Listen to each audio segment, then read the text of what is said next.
What is one important way that Paul Gray impacted your career or research? He gave me a research assistantship and gave me guidance with autonomy to run the practicum and group decision support labs. It was back in 1988. Paul had gotten an IBM grant that supplied us with 286, 386, and eventually 486 IBM PCs. I was really anxious to get more 286 computers after the first batch came in. But Paul said we should wait and get the 386 and 486 machines because they'd have newer processors. And he told me about Moore's Law. And he was so right. He taught me an addendum to Moore's Law, that the longer you wait, the faster and better the machines become. During the practicum, I was able to lead a port of group decision support systems called Teammate to run on the PCs in the lab. And Paul encouraged me to pursue my doctorate after I got my master's degree and helped me every step of the way, including changing my dissertation committee near the end of the process. A Jedi maker, Paul Gray is.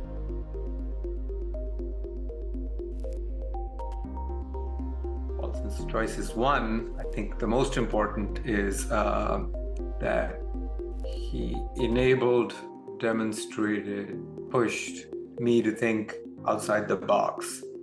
And that stuck with me for a very long time. And the way that has instantiated is to not just do the mainstream research, but to look for new kinds of research, new topics, or what we used to call the first paper.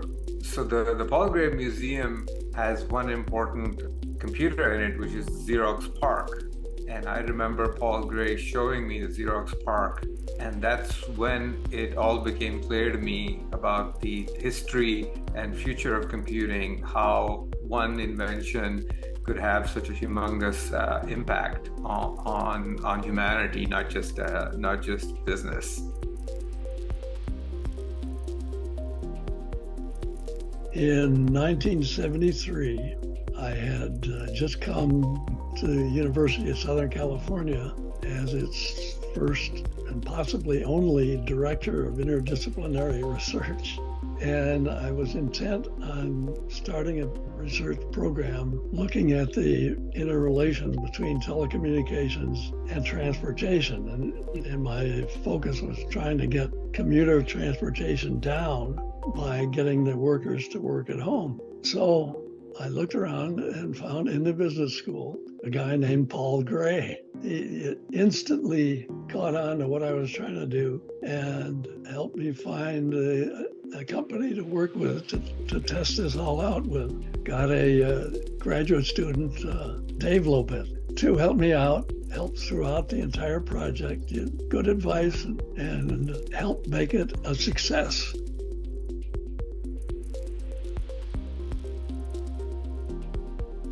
The one thing I would say Paul did that impacted me to this day is sharing his curious mind and excitement for all things technology.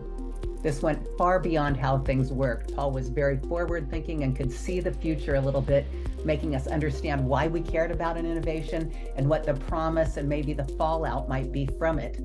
He used to tell us about Minitel, a precursor to the World Wide Web, and lessons learned for the future of the internet. He was so right. Paul was also an advocate for using technology as a means to really understand it. During my time at CGU in the mid-'80s, we had a group decision support lab that we used for experimenting with group decision making. We would work on connected PCs to anonymously problem solve via text instead of speaking. We used to joke that we were entering the cone of silence. It was a great time, and it let us experience what we knew about groupthink, anonymity, and power, and quality of decision-making before we studied it or wrote about it. Paul taught me a never-ending love of technology and a thoughtful approach to thinking about its impact. That is something I give my students every day. Like Paul, if someone comes to ask me about something, they invariably leave with one more thing to implement and two more things to think about.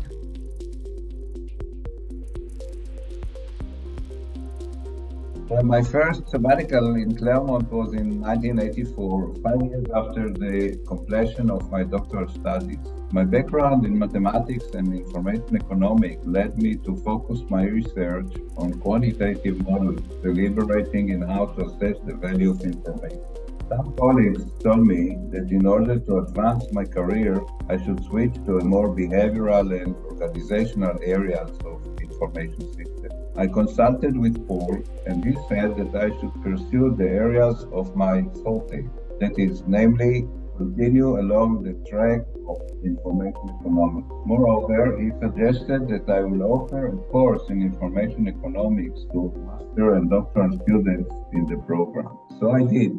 The course was a great success, and my research was later on appreciated among our colleagues. This can be learned by the number of publications and citations.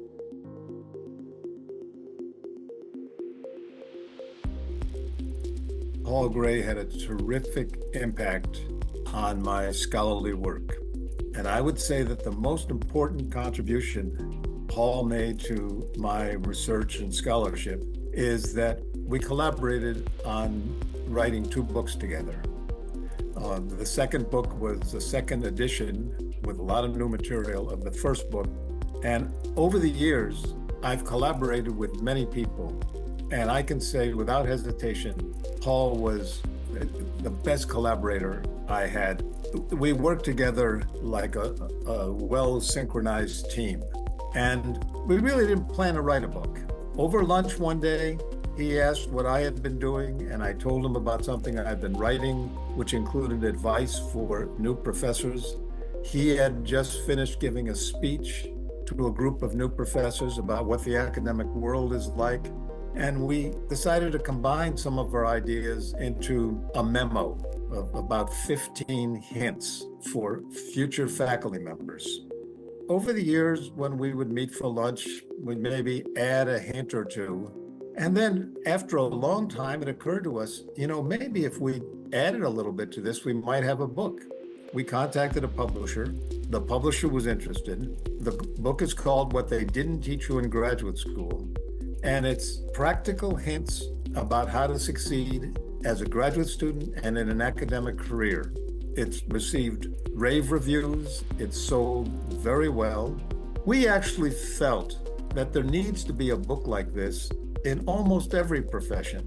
PhD students, medical students, lawyers learn all about the theory, literature, methods in their field, but rarely are they taught about the practical aspects of building a career in the field. We'll leave those other professions to other people, but we wanted to do that for professors.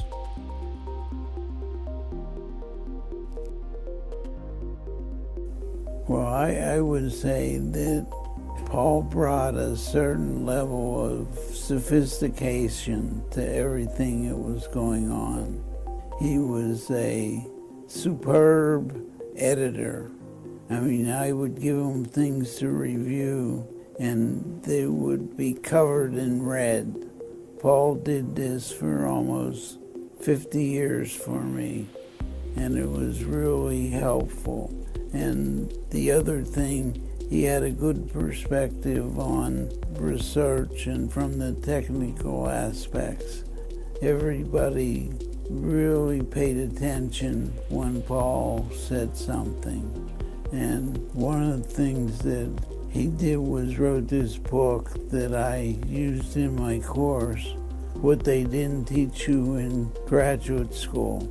And it was just a whole series of important things that a doctoral student wouldn't think of.